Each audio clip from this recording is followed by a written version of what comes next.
let me say this. My father and my mother were Jamaican immigrants that came to North America, came from Canada, then go to America, you know what I'm saying? And they were doing their thing.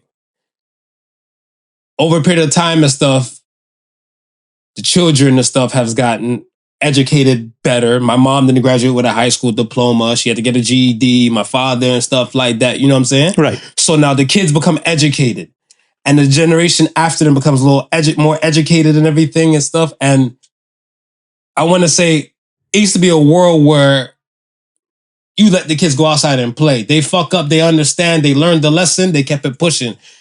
They're like porcelain dolls now. Right. They're like, I don't even see figurines anymore. You don't even hear the word figurines and stuff because the children are the new figurines. Right. And it's so crazy and stuff where, so we gotten more educated and most of us become more wealthier because I want to say, like we're talking about like, let's say money-wise and stuff, whatever, you're probably making more income and stuff than what your parents were making and stuff back then. Yeah, times are different, times is all that type of stuff. But when we start adding on to these things, we start taking away from other values and stuff as well, like from these kids. Like, I don't understand, like the families got smaller. Right. It used to be like an army back then. Yeah. And then now it's just one kid. So now this one kid is the porcelain, the figurine you want to keep safe and filter everything else from. But then when they come to specific age, you're like, go play. You treat a kid like a god. You treated them like their patty can, their shit can make patty. Right. Sorry, it's Jamaican in me. But you know, like your farts smell like roses. Yeah. And it's wild to me because I look at it stuff as where everybody makes it seem like their kid can do no harm. Right. When their kid is probably doing the most harm. Yeah. So I look at them like, why didn't you guys rein these fuckers in before it got to this point? You get what I'm saying? Like, you can't wait till the appointed time to finally do something pertaining to them. Like, even like speech-wise and stuff, like I said, like there's some of them that have the filter, have the regards, have the speech thing.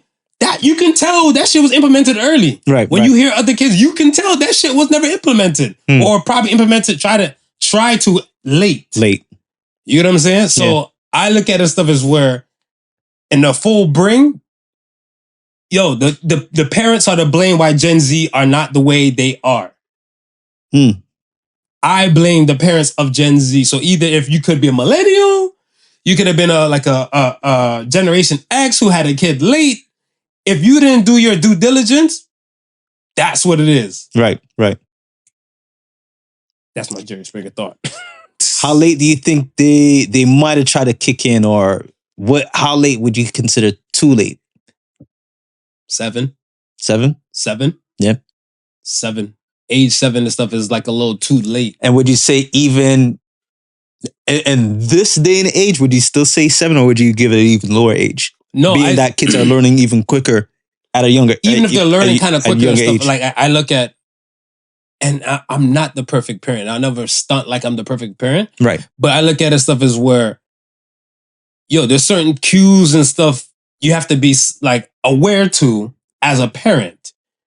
Cause you know, like you have to look back and stuff like, all right, think about if you look at your kids do something and stuff, whatever, then don't you ask yourself in this part in your brain and be like, I can never do this shit to my parent. I can never say that to my parent. Right.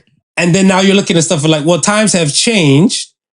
I can understand this kind of dichotomy is a little bit different, but what would I allow? What would I not allow? And then not only myself, but we're a reflection and stuff of each other. My mom told me and stuff before I got married, whatever. She's like, thank God you're finally getting married. You're now somebody else's responsibility. Right. I'm like, what do you mean by that? She's like, yo, if you're not married, every fuck up you do, it comes back to me as parent. But when you're married or you're with somebody and stuff, we can blame your spouse for that.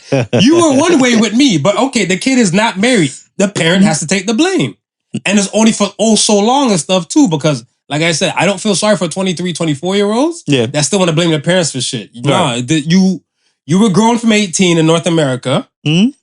Now you have to look at stuff like, okay, my parents probably fucked up and stuff or didn't do certain type of things for me or blah, blah, blah.